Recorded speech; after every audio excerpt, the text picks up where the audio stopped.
What is the U.S. doing in Vietnam? The United States has been proud to contribute to Vietnam's extraordinary economic renaissance. We're advancing the clean energy transition and helping Vietnam reach net zero by 2050.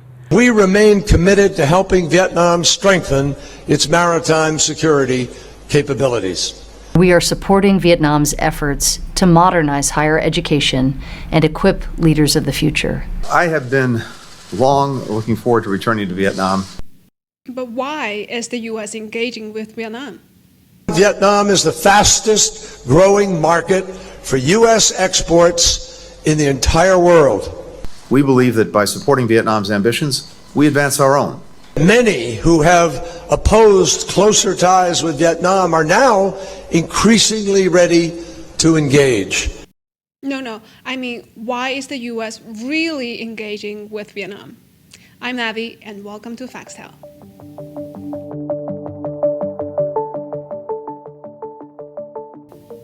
Biden is going to visit Vietnam. He will travel to Hanoi, according to the White House, and meet with Vietnamese leaders on September the 10th. It will be the second time in 5 months that a major U.S. government figure visits Vietnam. In April, there was Blinken, and now it's Biden.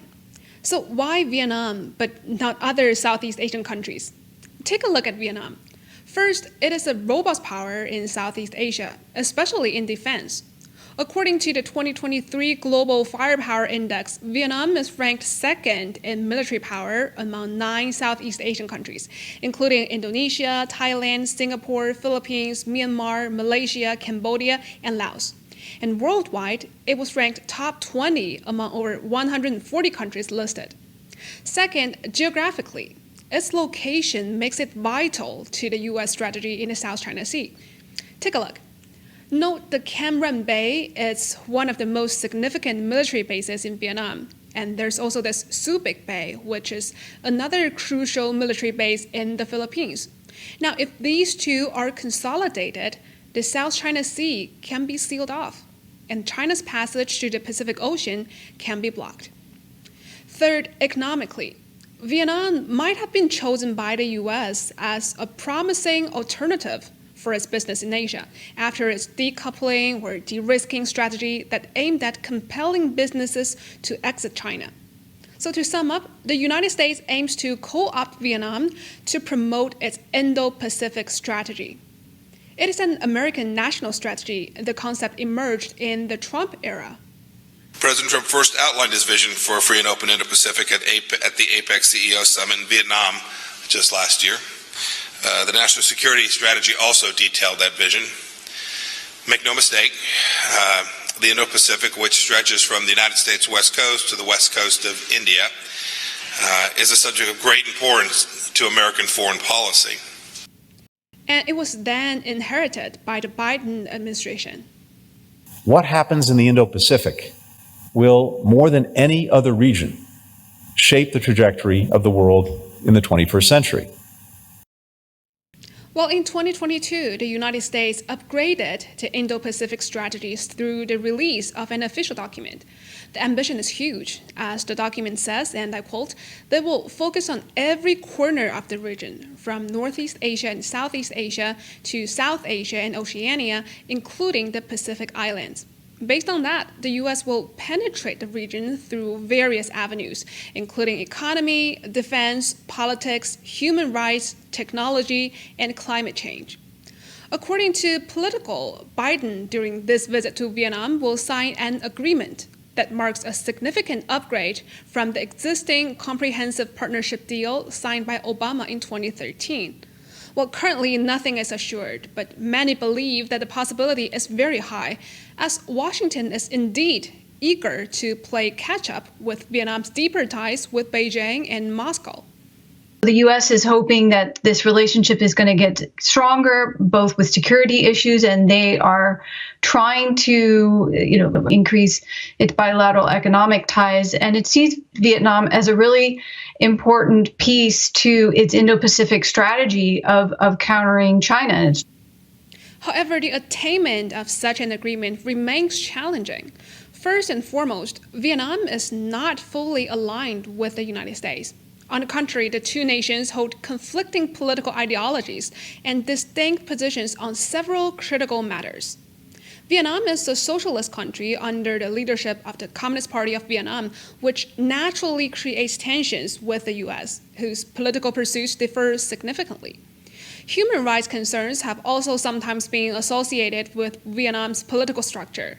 Just not long before Blinken's visit to Hanoi earlier this year, the U.S. condemned the imprisonment of a prominent political activist in Vietnam and emphasized that the full potential of their ties could only be achieved if Vietnam improved its human rights record.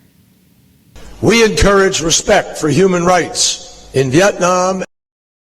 These divergences on contentious issues present a significant challenge to the stability of their relationship.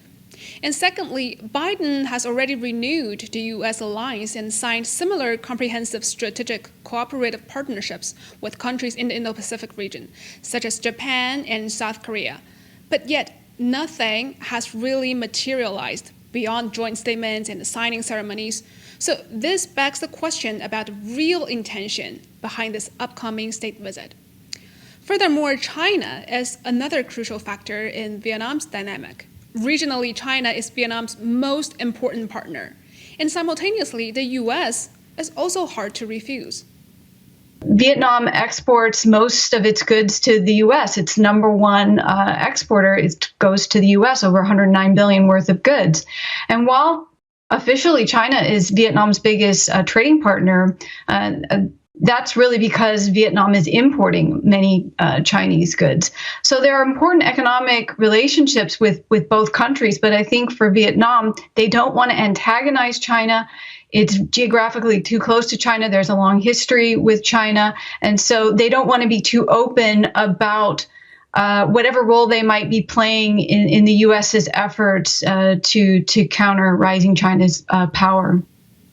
So consequently, Vietnam has been attempting to navigate a delicate balance between the two powers. And recently, an intriguing coincidence occurred. Vietnamese Prime Minister Pham Minh Chên's visit to Beijing in June seemingly coincided with the arrival of a U.S. aircraft carrier in Vietnam. Some say this further exemplifies the intricate balance act. While the strategic logic of Vietnam in balancing between China and the U.S. is firmly rooted in its four no's and one depend policy, it indicates no military alliances, no siding with one country against another, no foreign military bases, and no using force or threatening to use force in international relations. However, it also acknowledges that Vietnam may develop defense and military relations with other nations based on specific circumstances. Throughout the years, Vietnam has demonstrated a consistent stance of not aligning with one country against another. Now, the question arises, can such a Vietnam truly meet the expectations of the United States' grand Indo-Pacific agenda? Now, if we look closely at the strategy, there are some ambiguities. While the United States claims to welcome a strong and independent ASEAN that leads in Southeast Asia, it places emphasis on the Quad as the premier regional grouping. Quadrilateral Security Dialogue. It is a strategic security dialogue between Australia, India, Japan, and the United States, which, according to the White House, are enduring partners for the Indo-Pacific. However, the situation becomes more complex as Vietnam finds itself being drawn into the Quad Plus.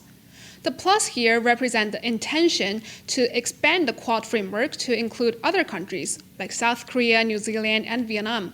And as early as 2020, representatives from these three nations were invited to the weekly Quad meeting. This raises concerns about the potential division of ASEAN and weakening of the existing regional cooperation framework. This scenario might result in an unstable Asia and provide the United States with a final say on regional matters.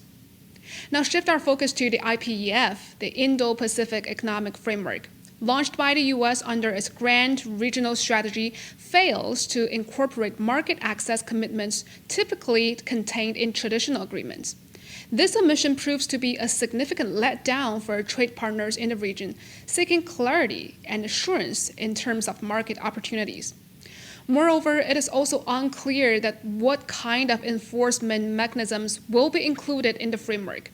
And it raises concerns that even if commitments are made, without suitable mechanisms for implementation, they may remain unfulfilled. This is why the United States is actively engaging with Vietnam. So will Vietnam embrace the engagement, or will it be calm and restrained from America's full promotion? Regardless, for the rest of us, I believe any cooperation that actually promotes peace, stability, and prosperous development in the region and the world is a win for the U.S., it's a win for Vietnam, and it's a win for us all. Let's wait and see. That's it for today. Thank you for watching. If you like our video, don't forget to like and subscribe. I'm Abby. See you next time. Bye for now.